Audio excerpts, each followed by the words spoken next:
Everyone left me until almost too late. Garrison Brown's words cut through the motionless hush of the courtroom, hard and pleading, slicing through the buzz of murmurings like a knife. The cameras went click, click, click.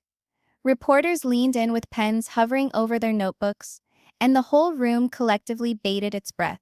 Even the judge, who was normally stoical and unruffled, arrested in motion, clearly taken aback by the vehemence of Garrison's accusation.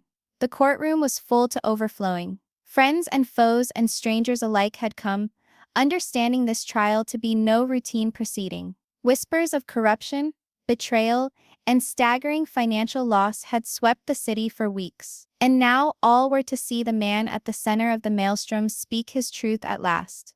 Garrison, who had ever been a pillar of composure and control in public, stood before the judge as if he were on the brink. His hands trembled slightly, not so much out of nervousness, but from the rage and frustration that had built up over months of disregarded warnings, clandestine documents, and failed business deals. His once prosperous company, the epitome of years of hard work and sacrifice, had been reduced to rubble. And he was sure that it wasn't bad luck, but the willful acts of individuals he trusted most. He inhaled deeply, trying to steady his voice, although the shake persisted. I warned them. I told them that something was not right. I presented the figures, I showed them the emails, the agreements, the proof, but no one would listen. They dismissed me, telling me I was panicking. And now, see where I'm at. The judge shifted in his seat, raising an eyebrow, clearly intrigued, but also wary. Mr. Brown, please refrain from interruptions. This is a formal proceeding. Garrison's eyes scanned the courtroom, finding the jury's eyes. Official proceeding or not, I will not remain quiet while my reputation, my career, and all that I've built is torn down. I call for the truth to be heard.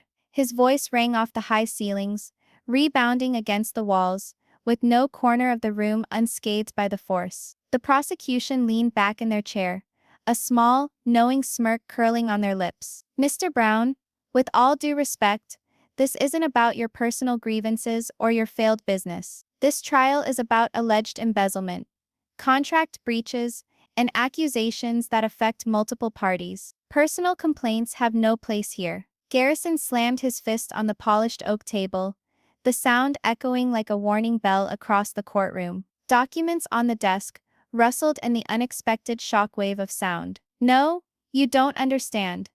My company didn't go out of business due to mere chance or bad fortune. People lied, they fudged figures, and they concealed important information from me and from all the others who trusted them. This is intentional, and I will not let it be covered up. Some of the viewers gasped openly, mouths agape. Hushed murmurs swept through the crowd like flames. Cameras panned in on Garrison's face, recording each strained emotion, every crease sculpted by tension and sleepless nights. Judges, lawyers, and reporters all knew it was just got real a whole lot bigger. The bright lights in the courtroom highlighted Garrison's face, bringing out the raw emotion that had been building for months. His normally neatly pressed suit was mussed, tie open, sleeves pushed back, as if unwittingly mirroring the turmoil he was experiencing within. He brushed his hair aside, hesitated, then leaned forward, maintaining eye contact with the prosecutor. You mention embezzlement,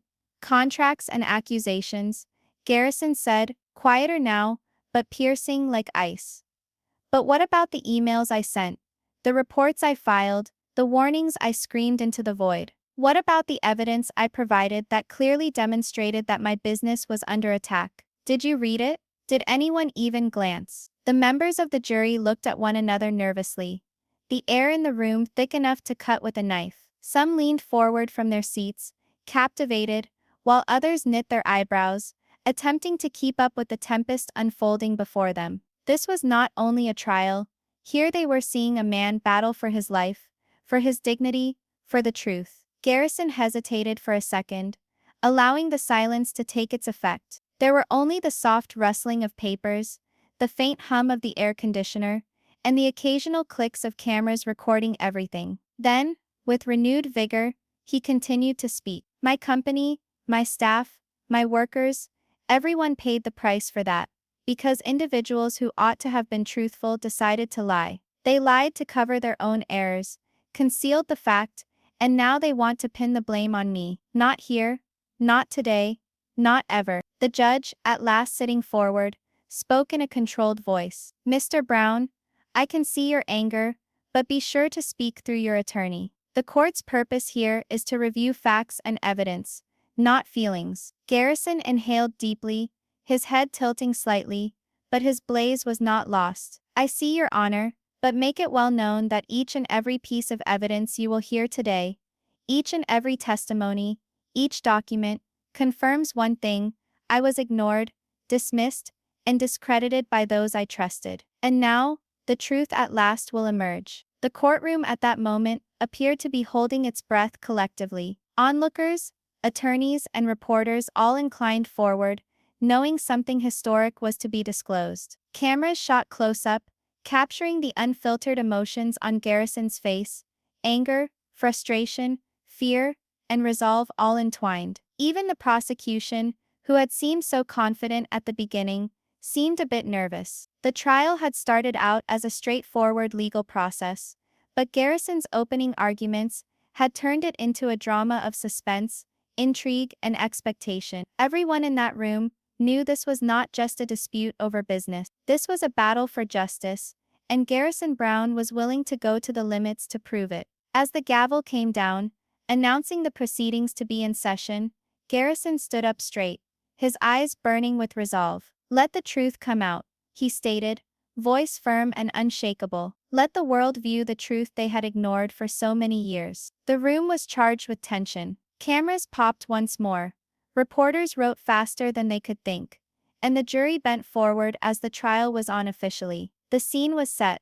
Garrison Brown had drawn a line, and everyone knew the inside story, the explosive secrets that were kept hidden for months, were about to come out. The courtroom had subsided into a taut hush following Garrison's explosive first day. All spectator, press, and juror alike appeared on tenterhooks, anticipating the next bombshell. Cameras swept across strained faces, attempting to register even the tiniest response. Garrison stood close to his lawyer, Sarah Hayes, his hands still shaking slightly, but his eyes glowed with a combination of fury and determination. The first set of witnesses were called. Successive business associates and employees testified one after another, making prepared statements. Each seemed to be rehearsed, leaving out details that might be incriminating. They testified to common business problems, market fluctuations, and unavoidable losses, but each statement sounded to Garrison as insincere. He had a notion that the reality was much more devious,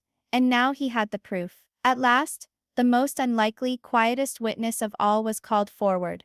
The company's accountant, a mild-mannered man who had barely opened his mouth throughout the whole ordeal. He fidgeted with papers anxiously as he took the stand, and the hubbub of the courtroom died into silence. I have something significant, the accountant stammered, voice little more than a whisper. Records, files, correspondence, things no one has ever seen. They detail precisely what occurred with the finances of the company. He placed a thick folder on the table, pushing it across to Sarah Hayes. These records, they established that Mr. Brown wasn't in the wrong. In fact, someone knowingly fudged the accounts so that he would appear to have failed. The murmurs in the courtroom became deafening. Cameras zoomed in on the folder. Journalists huddled together, whispering to one another, and the jury leaned in, eyes wide with curiosity. All eyes in the room suddenly comprehended the enormity of what was about to be unveiled. Sarah carefully picked up the folder, which opened to a labyrinth of emails, financial records, and concealed contracts. There was a web of deceit in every document: deleted and recovered emails, money diverted to conceal losses, and secretly altered contracts to portray Garrison as incompetent. This changes everything, murmured one juror. Garrison experienced a thrill of relief coupled with anxiety. He had waited half a year for this moment, half a year of struggle to be heard. And now finally the truth was emerging. But this was only the start. The prosecution, feeling threatened, immediately attempted to discredit the accountant. Your Honor, these papers have no context. We cannot establish whether they're authentic or not, and they are being handed over by someone who has a definite prejudice against the defendant. Sarah Hayes, though, was collected and unruffled. Your Honor, these records are documented. Every email contains a timestamp. Every transaction an actual paper trail. This is not merely a folder full of numbers. It is the evidence that Mr. Brown was sabotaged, that his business was ruined by intentional acts of dishonesty. The judge's eyes snapped in concentration as he scrutinized the papers. He could feel the tension, the drama, the stakes involved in this trial. We will study the documents thoroughly, he stated, his tone measured but firm. Please proceed with your testimony, Mr. Accountant. The accountant cleared his throat once more. There is one individual, the primary partner who masterminded a lot of this. He made up reports, manipulated contracts, and even sent forged communications to make it appear that Mr. Brown was not doing well. All of it was designed to conceal the truth from everybody, employees, investors, even the courts if it went there. Gasps spread through the crowd. Some shook their heads, unable to picture someone so close to Garrison being able to betray him in such a deliberate manner. Others murmured, "I knew something was off." Garrison's fists tightened, resisting the temptation to yell. For months, he had been disregarded, dismissed, and blamed. But today, for the first time, it appeared the courtroom, and the world was finally taking notice. Sarah Hayes rose and faced the jury. "Ladies and gentlemen, what you're going to hear in these documents is not just figures on a page. It's a tale of betrayal, manipulation, and injustice." Mr. Brown was gagged for months, but the truth must no longer be concealed. All the evidence bears out what he testified to right from the start. The jurors exchanged tense glances. Some were leaning forward now, fully engaged. Every person in the room felt the weight of the moment. This was no longer a simple business dispute. It was a battle for justice. Garrison's voice shattered the strained silence. "Do you see now? I told you. I pleaded with people to listen. I screamed warnings. I gave evidence and no one cared. My business, my staff, my reputation, everything was ruined because of lies. And now it's finally out." A palpable silence descended on the courtroom, heavy with foreboding. Even the prosecution seemed to be uncomfortable, knowing that the direction of the trial had suddenly changed. The soft-spoken accountant had accomplished what countless complaints and ignored emails could not. He brought the underlying facts into light. As the day went on, more was revealed. Emails, tapes, and accounting audits all led to the same thing. Garrison had been correct all along. The courtroom was charged with tension. Everyone, spectators, jurors, journalists, was sitting on the edge of their seat, wanting to know how deep the conspiracy extended, and what dramatic twist would be next. Finally, after a long day of testifying, the judge called for a recess. Garrison leaned back in his chair, tired but energized. He looked around the courtroom, and for the first time in months, he felt a glimmer of hope. Someone had finally heard him out. Someone was finally listening to him. But even as the courtroom cleared, and the reporters rushed to get their stories filed, a mysterious figure hung back at the rear of the room, eyes fixed intently. Garrison caught the outline for a fleeting instant, but long enough to give him a shiver. This person knew something, and more than anyone had ever dreamed. The drama wasn't yet over. The true story, the one that could rock the city, was still hiding in the shadows, waiting to be uncovered. And in that instant, Garrison understood one thing for sure. This trial was far from over. The evidence had opened the door, but the struggle for justice, and the secrets waiting to burst, was just starting. The courtroom was charged with tension. Garrison Brown's expose from the accountant had already sent everyone into shock. But the trial was hardly over. Everyone in that room knew the next few witnesses would either break or make the case. And for Garrison, this was the time he had been waiting for. The opportunity to reveal the betrayal that had destroyed all that he had labored for. The key business partner, the individual Garrison had trusted most, was summoned to give testimony. The mood was transformed overnight. Rumors exploded like a fire, and even the normally calm judge leaned forward a little, realizing the gravity of what was to be revealed. The partner made his way slowly to the stand, shoulders slumped over, as though burdened by the shame he'd kept hidden for months. "Mr. Brown, I did certain things, but it was for the good of the company," the partner babbled, his voice trembling. "I didn't want anyone to be hurt." Garrison's eyes blazed with fury. "For the good of the company, or for your own profit, you concealed financial losses, fudged contracts, and submitted false reports, all while making me look like I was failing. You've betrayed me, and you've betrayed every single person who ever trusted you. The courtroom was filled with murmurs. Cameras caught every strained reaction, every gasp of shock.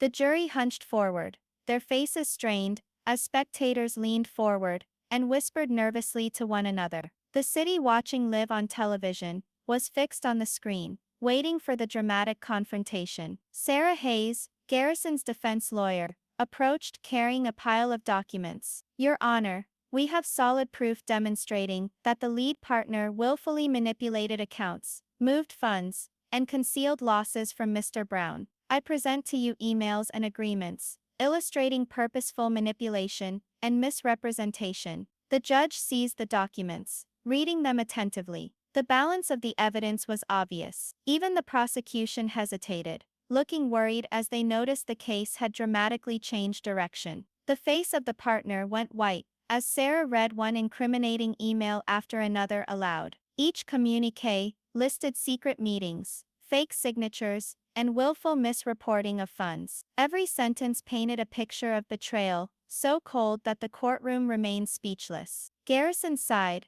his emotions warring to be free. I cautioned individuals. I pleaded with them to hear.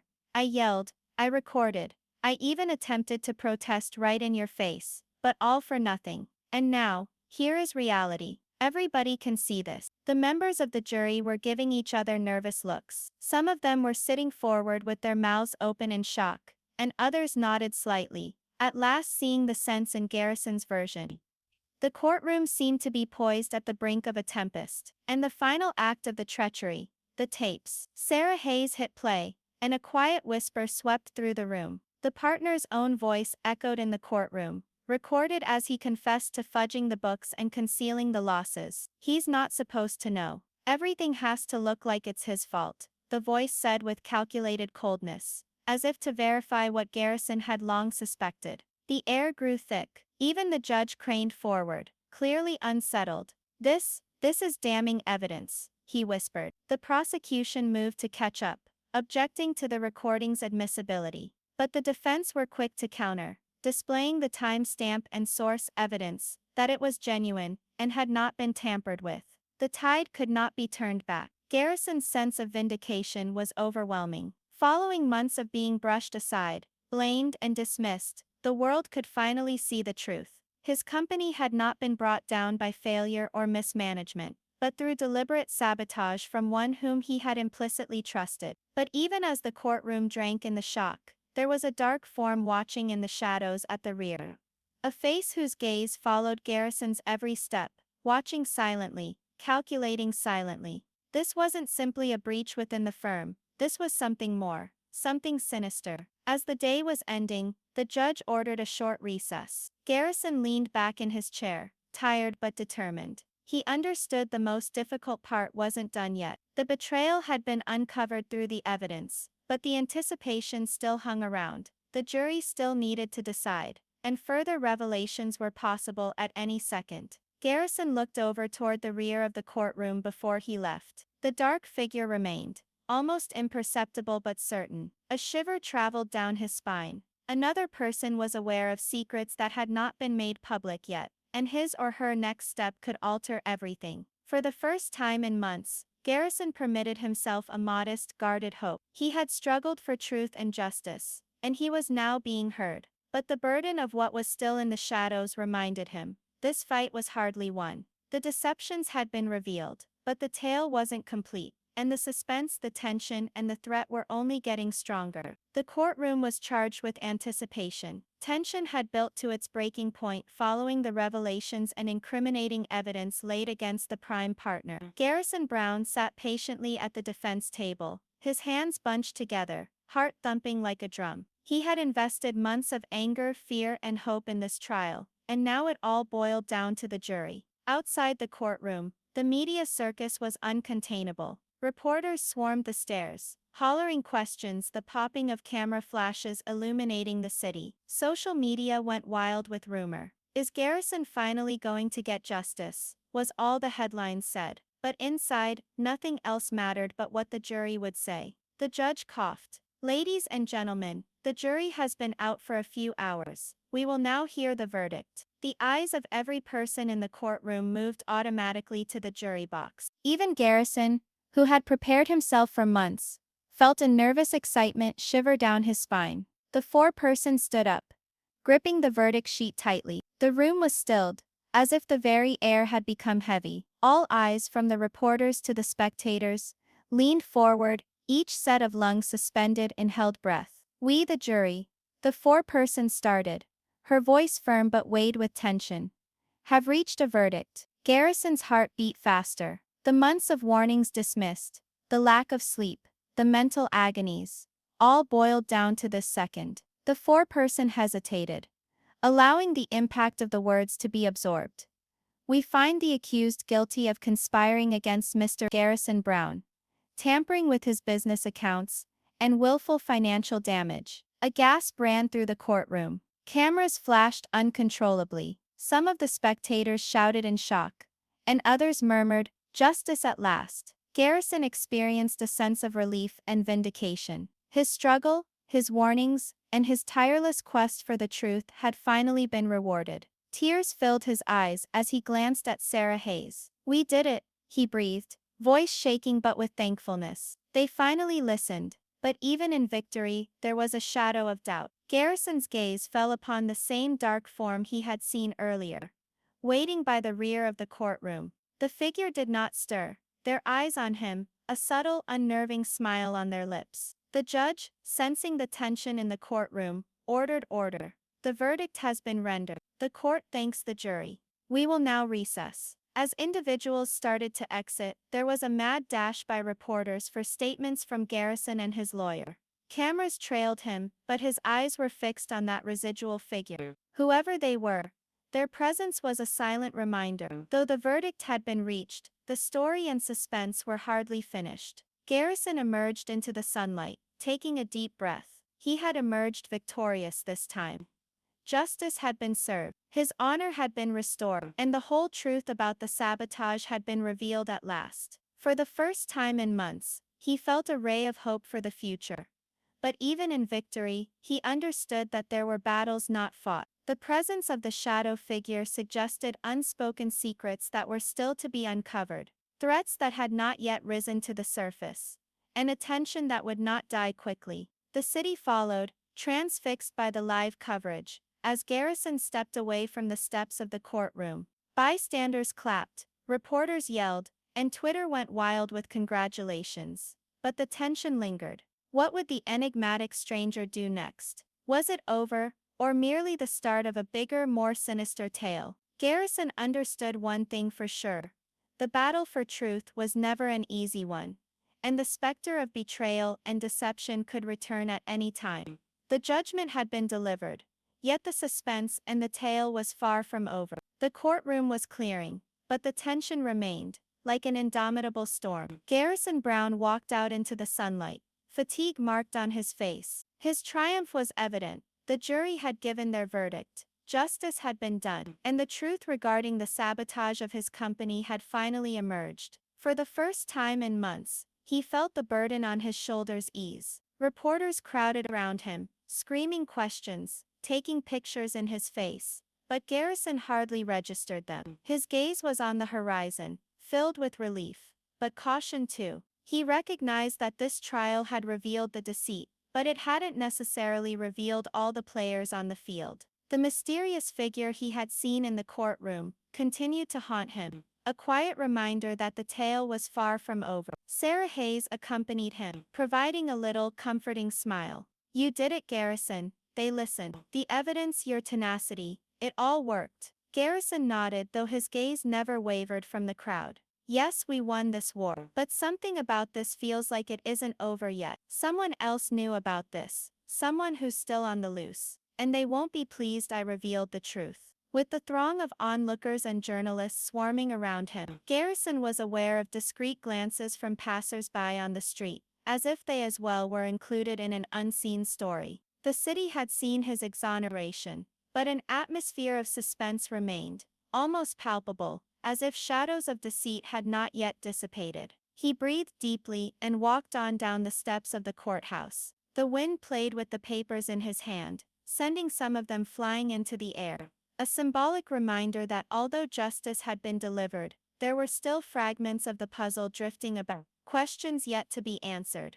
The dark-clad figure he had seen in the courtroom moments before was now absent, but Garrison couldn't shake the impression that someone watched, poised for the next move. Someone who had engineered some of the sabotage, whose motive and agenda were still concealed, and whose next action might unleash havoc again. Speaking to Sarah, Garrison whispered firmly, "I battled for the truth, and I disproved them, but I must remain vigilant. This isn't simply a matter of the past, it's about what lies ahead." She nodded. "We'll be ready. Whatever comes, you won't have to face it alone." As they moved away from the courthouse, the camera drone and flashing media lights gradually receded into the distance. Garrison's thoughts were racing, not with fear, but with tactics. He had weathered the deceptions, the betrayals and the manipulation, but the continuing tension reminded him that battles of the real kind weren't always waged in courtrooms. Somewhere in the city, the mysterious figure observed at a distance, unobserved by the crowds. They were aware the trial was concluded, but their work was not done. And with a weak, wicked smile, they vanished into the night, leaving an unseen thread of tension that tied them to Garrison, assuring that the tale and the intrigue was far from over. Garrison stopped at the corner of the street, gazing out at the city skyline. The sun was setting, and long shadows stretched across the buildings. He tightened his fists, not out of fear, but out of resolve. "I made it through this," he murmured. "I will make it through what comes next also." And so Garrison Brown stepped forward, triumphant but watchful, out of the courtroom and into a new life but burdened still with unresolved questions, unknown enemies, and the tension that would forever haunt him. For the viewer, the tale was resolved, but the tension, the dark shapes, and the unresolved enigmas left everyone waiting, wondering what came next. The suspense was just beginning.